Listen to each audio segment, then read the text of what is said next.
মহান আল্লাহ তাআলা বান্দার চিরকল্যাণকামী। তিনি বান্দার জন্য সহজ চান, কঠিন চান না, সর্বদা বান্দার কল্যাণ চান। প্রিয় মুসলিম ভাই বোনেরা, আল্লাহ তাআলা যাদের কল্যাণ চান, এই ভিডিওতে তাদের 5টি আলামত তুলে ধরা হলো। আর তা হলো, নাম্বার 1, আল্লাহ যার কল্যাণ চান তার মধ্যে নম্রতার উদ্রেক ঘটান।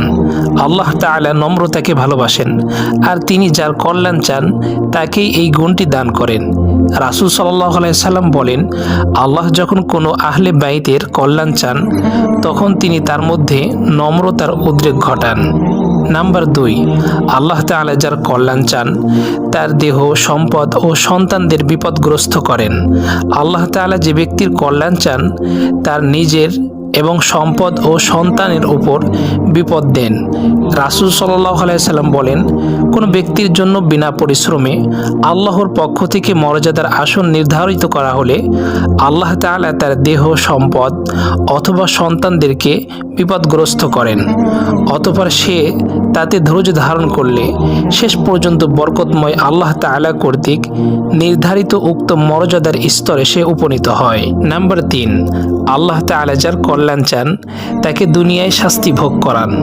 যারা আল্লাহর প্রিয় বান্দা তাদের তিনি দুনিয়াতেই কিছু শাস্তি ভোগ করান, যাতে পরকালে তার সেই বান্দাকে শাস্তি ভোগ করতে না হয়। হযরত আনাস রাদিয়াল্লাহু তাআলা আনহু বলেন, রাসূল সাল্লাল্লাহু আলাইহি সাল্লাম বলেছেন, আল্লাহ যখন তার বান্দার মঙ্গল চান তখন দুনিয়াতেই তাকে অতি তাড়াতাড়ি বিপদ আপদের সম্মুখীন করা হয়।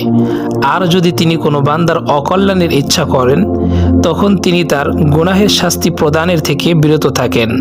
অবশেষে কিয়ামতের দিন তাকে এর পরিপূর্ণ আযাবে নিপতিত করেন। নাম্বার 4, আল্লাহ তাআলা যার কল্যাণ চান তাকে সত্যবাদী ও ন্যায়পরায়ণ সঙ্গী দান করেন।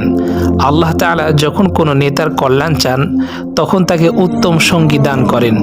আম্মাজান আয়েশা সিদ্দিকা রাদিয়াল্লাহু তাআলা আনহা থেকে বর্ণিত, তিনি বলেন, রাসূল সাল্লাল্লাহু আলাইহি সাল্লাম বলেছেন, আল্লাহ যখন কোনো নেতার কল্যাণের ফায়সালা করেন তখন তিনি তাকে সত্যবাদী, ন্যায় নিষ্ঠাবান উজির দান করেন।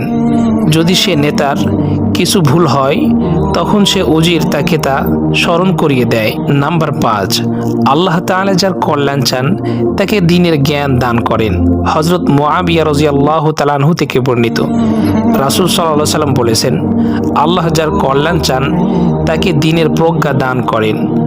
রাসূল সাল্লাল্লাহু আলাইহি সাল্লাম বলেন, আল্লাহ দানকারী আর আমি বন্টনকারী।